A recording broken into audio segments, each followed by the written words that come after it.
আমার হাত বাঁধছে, আমার পা বাঁধছে, আমার ফোন দূরে ছুঁড়ে মারছে, মেরে আমার গলা চিপে ধরছে এভাবে। আমার বয়ফ্রেন্ড আছে, আমার বয়ফ্রেন্ডও এটা দেখতেছে, অন্য মেয়ে ভেবে আমাকে কেন মারা হইলো। আমার বাবা মা জীবনে আমাকে একটা ধোঁকা দেয় নাই। সে আমাকে চুল টেনে ধরে এইখানে লাথির উপরে লাথি, এই জিনিস আমি তারেক রহমান পর্যন্ত নিয়ে যাব। বলতেছে তোর মতো মেয়েকে মেরে বালু চাপা দিতে আমার সময় লাগবে না।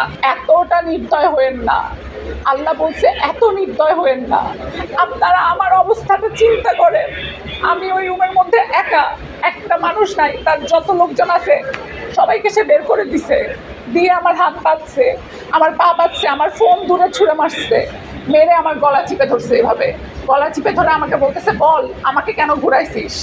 ভাই তাকে আমি জীবনে ওই দিন প্রথমবার দেখছি। ইমন আমাকে জেবাটাকিয়া সাজাইছে তার সামনে, ইমন আমাকে জেবাটাকিয়া সাজাইছে তার সামনে। আমার বয়ফ্রেন্ড আছে, আমার বয়ফ্রেন্ডও এটা দেখতেছে, আমার বয়ফ্রেন্ডের অনেক লোক এখানে আছে, আমার বয়ফ্রেন্ডও জানে আমার কথা হইতেছে আমাকে কেন এটা করা হইলো।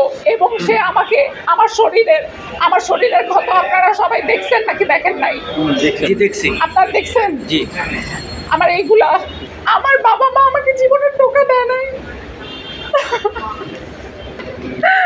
আমার বাবা মা জীবনে আমাকে একটা টোকা দেয় নাই।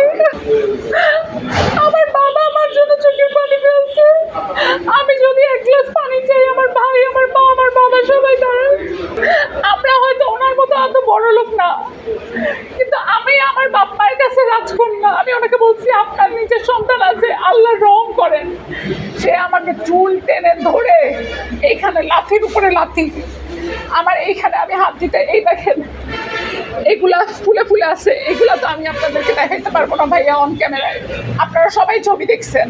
আমি যদি একটা অপরাধ করে থাকতাম ভাই, আমাকে যা শাস্তি দিবেন আমি মাথা পেতে মেনে নিব, কিন্তু এই জিনিস আমি তারেক রহমান পর্যন্ত নিয়ে যাব। বিনা কারণে অন্য মেয়ে ভেবে আমাকে কেন মারা হইলো, আমার অপরাধটা কি? তার সাথে তাকে আমি জীবনে দেখছি ওই দিন প্রথমবার, সে আমাকে মারলো এবং আমাকে বলতেছে তোর মতো মেয়েকে মেরে বালু চাপা দিতে আমার সময় লাগবে না।